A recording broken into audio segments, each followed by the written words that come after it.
is not unfamiliar to most of you probably because he is the past president of the Tejas Storytelling Association, and he is one of our pinch-hitting storytellers today who's stepping in at the kind of the last minute here, and so we really appreciate him even more for that. He is a former engineer turned clown.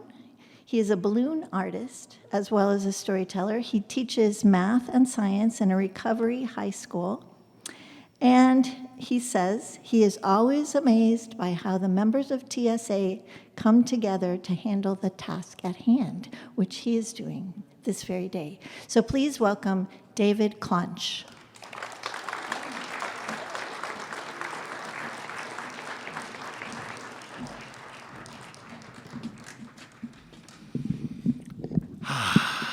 Good morning, Denton. That's the name of the concert, so I had to say that. Or, as Robert, good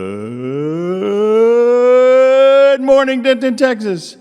It is an absolute honor to be here today. I was so happy when Sally said, can you please, we need a lefty out of the bullpen. I said, pick me, pick me. So I'm honored to be here today. So thank you guys for showing up bright and early on a Friday morning. As Sally said, I used to be an engineer, and then I don't know what happened, but this storyteller, clown, balloon twister person started to emerge. And I actually quit my engineering career. I went to East Tennessee State University, got a master's degree in storytelling. And as I was making that transition, some of my family thought, you're going to do what? Yeah, I'm going to be a storyteller. My sister-in-law, who loves to shop at the garage sales. That summer, she was at a garage sale, and she saw a book that's called The Way of the Storyteller by Ruth Sawyer, and she thought, that might be a good book for David. She had no idea how important that book would become to me, but she got it for me. I'm still an engineer. I'm still in this transition. I said, oh, that's a cool book. I put it on my bookshelf. And my first storytelling class at East Tennessee State University, it was a required text. Oh, it's really important. And in that book is a story called The Peddler of Balagadreen. Well, I can't hardly say Balagadreen, so I just call it The Peddler. So I'd like to share with you all, because it's kind of my story too. You'll see why. Now, this story happened way back when they didn't have Walmarts and Targets and all of that stuff. And when you needed stuff, you had to go see the peddler or wait for the peddler to come see you. And the peddler would put out a cloth, and he'd put stuff down there that he was selling, pots and pans and cloth and needles and whatever you might need. Well, this peddler lived at a crossroads in a little bitty house. It was a small house.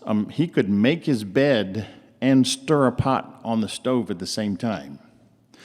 He could lock the front door and the back door without moving. It was so small he had to go outside if he wanted to change his mind. Teeny tiny. Well, now in his backyard, he had a garden, and he loved his garden. He would work his garden and hoe and weed, and the rabbits would come and eat most of his produce. And his neighbors would laugh, ha, ha, ha, that peddler, he's a fool because he works so hard on that garden, but the rabbits eat most of the vegetables out of it. But nobody could really see the joy in his heart when he knew those rabbits came to his garden to eat. When in his front yard, he had a beautiful cherry tree, and he loved that cherry tree. He would prune it. He would make sure it got enough water. He took really good care of that cherry tree, but birds would come and eat most of the fruit. And his neighbors again would laugh, ha, ha, ha, that peddler, he's a fool because he works so hard on that tree, but the birds come and eat most of the fruit. But nobody really saw the joy in his heart when he knew those birds came to his tree to eat. Well, I told you he was a peddler, right? He would make his living by going into town when there's a storytelling festival or a wedding or something. He'd spread out a cloth and he'd pull out all of his stuff out there for sale. But he wasn't a very good businessman because things like this would happen. One day a little boy saw a pocket knife on that cloth, and he picked it up and he opened that blade up, and he ran his thumb across that blade, and he just fell in love with that pocket knife. And he asked the peddler, how much for the pocket knife? And when the peddler told him how much it was, he started to put it back down on the cloth. And the peddler said, why are you putting that back down? And the boy said, well, I don't have that kind of money, and it's not likely I ever will. Well, the peddler said, "Oh, don't worry about that, young man. You put that in your pocket because it weighs a lot less in your pocket than it does in my pack." And he gave away the knife. Well, another day, a little girl saw a beautiful silk scarf there on that cloth for sale. And she picked that scarf up and she put it on her neck, and it felt so good. And she asked the peddler how much for the scarf. And when he told her, she started to put it back down. "So why are you putting that back down?" She said, "Well, I don't have that kind of money, and it's not likely I ever will." He said, "Oh, sweetheart, you take that because it looks a lot prettier around your neck than it does in my pack." And that's kind of how this man did his business. And again, his neighbors would laugh. "Ha, ha, ha, that peddler, he's just a fool. He gives away more merchandise than he ever sells. One of these days, he's going to not have anything, and he's going to be on our front porch looking for a handout." Well, as you might imagine, after a few years, he did wake up one morning with nothing to sell. So he stayed home all day. And that night, he had a dream.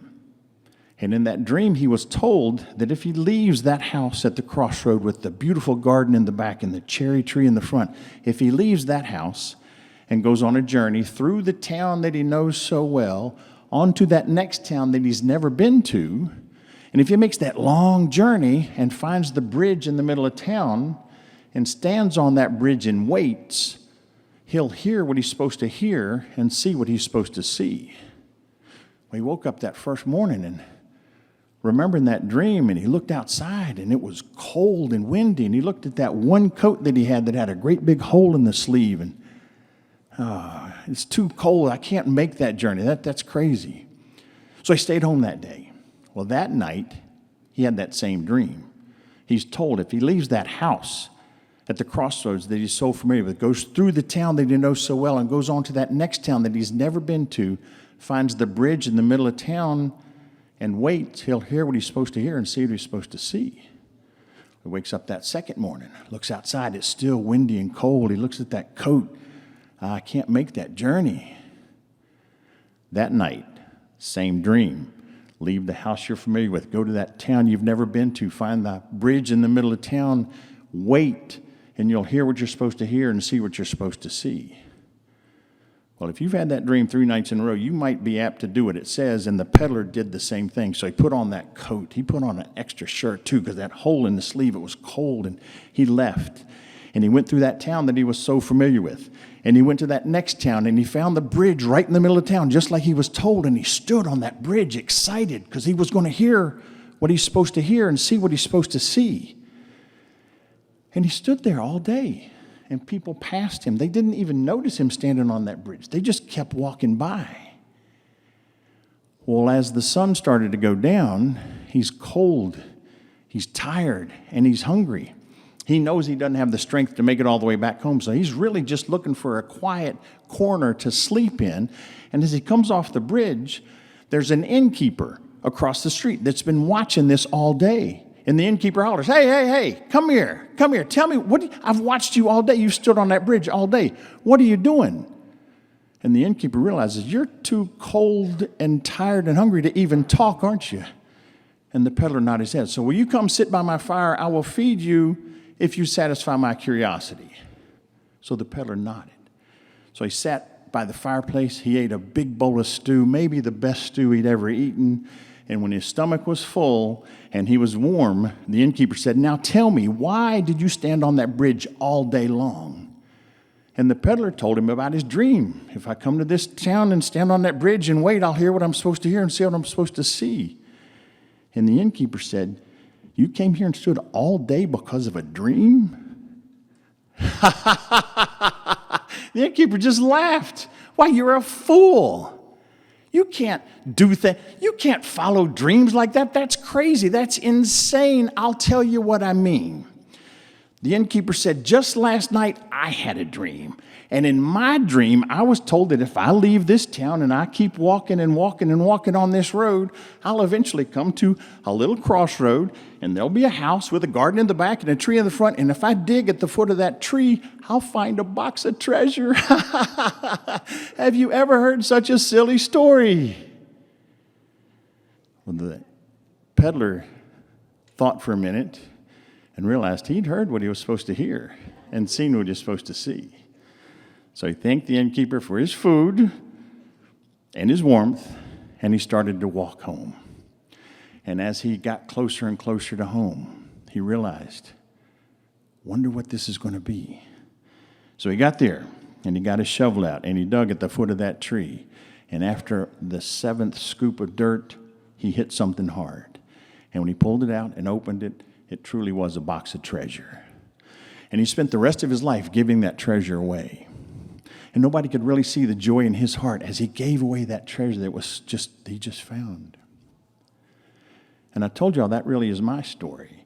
Because when I had this crazy dream to quit being an engineer and go off and be a clown and a storyteller, my family said, "You're nothing but a fool. You can't follow your dreams."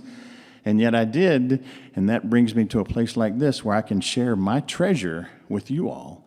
And nobody really sees the joy in my heart when I get to share treasure with people like you.